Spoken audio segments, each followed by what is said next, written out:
안녕하십니까. 거꾸로 투자하는 쇼킹 부동산입니다. 오늘은 2월 20일 멤버십 영상을 공개합니다. 영상 주제는 저만의 비법을 공개합니다. 이 비법을 알고 계시면요, 여러분들의 인생을 바꿀 수 있을 거라 저는 확신합니다. 그리고 저희 멤버십 회원분들은 이 비법으로 올해 초에 기회를 잡을 수 있었습니다. 자, 쇼킹 부동산 멤버십은요, 월 8,990원에 책정됐고 주3회 멤버십 전용 영상이 올라갑니다. 네이버 프리미엄 콘텐츠에서는 좀 더 저렴하게 동일한 서비스를 받으실 수 있습니다. 자, 일반 영상 댓글이 오픈됐었죠? 그걸 보면서 제가 느낀 게 있습니다. 와, 사람들이 정말 걱정이 많구나. 장기 저성장, 인구 감소, 가계부채, 고금리 장기화, 경기 침체, PF 부채 부실. 결론은 간단해요. 그냥 지금은 살 때가 아니다, 이렇게 생각을 대부분 하시더라고요. 멤버십 회원분들이 지금 자신감을 가져야 되는 이유가 있습니다. 왜? 집값은요, 정말 특정 조건에서만 하락하기 때문이죠. 까다로운 조건이 충족되어야 떨어지는 거예요. 그런 조건이 없다면 어떻게 될까요? 그래서 오늘 영상은요, 어떨 때 하락하는지, 어떨 때 상승하는지 좀 속 시원하게 정리를 드리겠습니다. 자, 먼저 적정 아파트값 측정하는 기준, 일반 영상에서 말씀드렸죠? 거시경제 지표로 절대 측정 불가능하더라. 그래서 거래량을 통해서 시장가로 판단할 수가 있습니다. 그래서 거래량에 따라 가격은 변하는데, 만약에 거래가 1년간 끊겨버린다? 그럼 대폭락은 불가피하다 말씀드렸고, 이것이 2022년에 일어났던 일입니다. 자, 문제는 1년간 거래가 급감하는 상황을 만드는 거예요. 이게 정말로 어렵습니다. 진짜 어려워요. 자, 2022년에 거래 급감도요, 기준금리가 1.25에서 3.25%까지 무려 2%포인트 올라가면서 만들어진 겁니다. 이때 어떤 일이 있었다? 2022년 하반기 때요, 한국 역사상 처음 있는 빅스텝이 2번이나 단행됐어요. 이때 집 사면서 강 큰 사람 없다는 겁니다. 모두 다 집값이 대폭락할 줄 알았고, 실제 금리 고점 신호가 나왔던 2023년 1월부터 매수세에 들어가게 돼요. 그만큼 거래를 장기간 하락시킨다는 것은 거의 10년에 한 번 오는 이슈가 아니면 힘들다는 겁니다. 자, 근데 워낙 큰 쇼크가 있다 보니까 많은 사람들이 이것이 재현될 줄 알아요. 하지만 이것은 이미 끝난 이슈입니다. 2022년 9월에요. 근원물가 상승률이 4.5%였어요.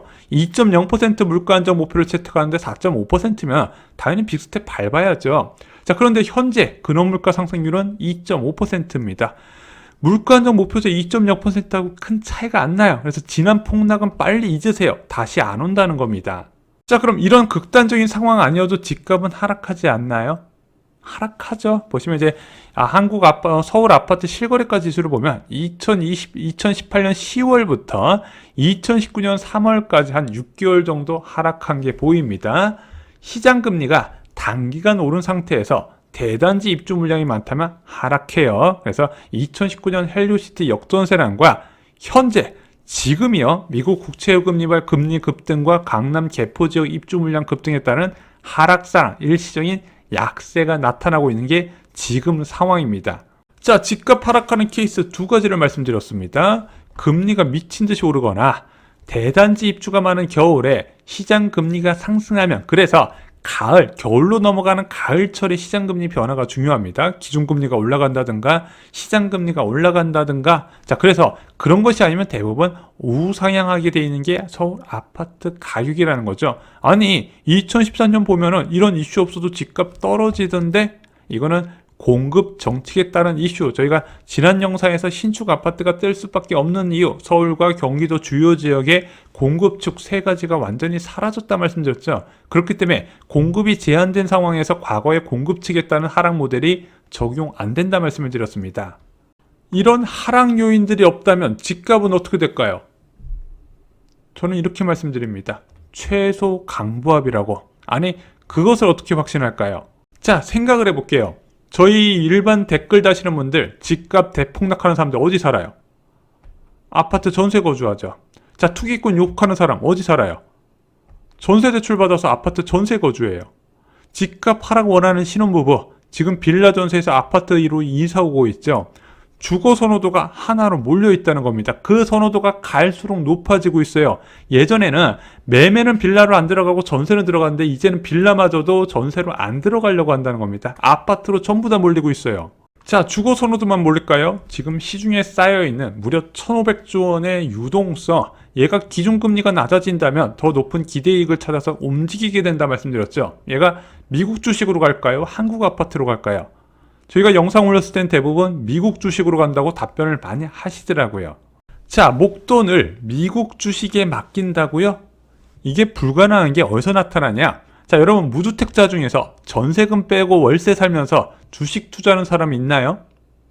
없어요. 왜 그렇게 안 해요? 미국 주식 그렇게 좋다는데 변동성이 크니까요. 이것 때문에 간 떨려서 못 살아요. 안 되는 거예요. 애초부터 목돈을 맡길 자산은요, 예금과 부동산밖에 없는데 지금은 예금에 맡길 만한 금리가 나오니까 예금으로 쏠리는 거고, 예금 금리가 낮아진다면 이 막대한 목돈이 갈 곳이 부동산밖에 없다는 거죠. 그래서 모은 돈의 단위가 커지면요, 투자든 자가를 규모를 키우든 부동산에 몰릴 수밖에 없다는 겁니다. 그러면은 결론은 같아요. 투자 선호도하고 주거 선호도가 한 곳에 집중되어 있다는 거죠. 기준금리 인하 시점에 절대 잊으면 안 되는 게 있습니다. 선호 높은 아파트값 상승 속도와 전세값 상승 속도는요, 소득으로 절대 따라잡을 수 없다는 겁니다. 이것은 진리예요. 지난 과거에도 그랬고 앞으로도 그럴 겁니다. 아니, 지금 거래량이 너무 적은데요? 2006년부터 2020년 서울 평균 거래량, 아파트 거래량 6,040건이었습니다. 작년 아파트 거래량 제일 많을 때가 3,899건, 3,900건으로 4,000건이 안 됐어요. 자, 그거에 못 미치니까 야, 매수세가 약하다, 폭락하다 이런 주장 많이 들어보셨을 텐데 이거는 어떻게 봐야 된다? 기준금리가 3.5% 그리고 취득세 중과제도 이 안에서 이 정도가 한계예요. 게다가 전세가격도 2년 전 대비해서 안정된 흐름이 있기 때문에 매수자 이제 매수 대기자가 매수세로 전환되기에 좀 제한되거든요. 그래서 이 정도가 나오는 건데 금리와 제도는요, 바뀌게 돼 있다는 거예요. 현재 시점이 영원할 거라고 믿지 마시고 1년 뒤, 2년 뒤에 금리 변화와 제도 변화를 예상하시면서 시장에 접근을 하셔야 된다는 겁니다. 자, 많은 사람들이 걱정하는 위험 요인, 상담을 하셔도 걱정하시는 분들이 계속 계시더라고요. 자, 기사 하나 볼게요. 자, 저성장 시대가 온다. 10년이 지나도 강산이 안 변하다. 이게 언제 기사였다? 2016년 2월 기사였어요. 지금도 제 댓글에 장기 저성장 시대에서 무슨 집을 사냐? 이런 댓글이 있습니다. 2015년 기사 볼까요? 집값, 가계부채와 인구 감소 맞물리면 예외 없이 하라. 2015년 3월 기사인데 이때 샀었어야 돼요. 자, 중국 사회 가화건, 중국 부동산 2017년 가격 떨어진다. 이때도 중국 부동산 위기론 있었습니다. 하지만 시장은 다르게 움직였다는 거죠. 여러분들이 걱정하는 대부분의 하락 요인은 직접적으로 집값의 연관 요인이 아니었다는 겁니다. 왜냐고요? 방금 말씀드렸죠. 주거 선호도하고 투자 선호도가 한 곳으로 집중돼 있기 때문이죠. 지금 이례적으로 이제 금리가 높아지면서 투자 선호도가 예금으로 갔을 뿐이지 이것은 일시적이라고 말씀을 드렸습니다.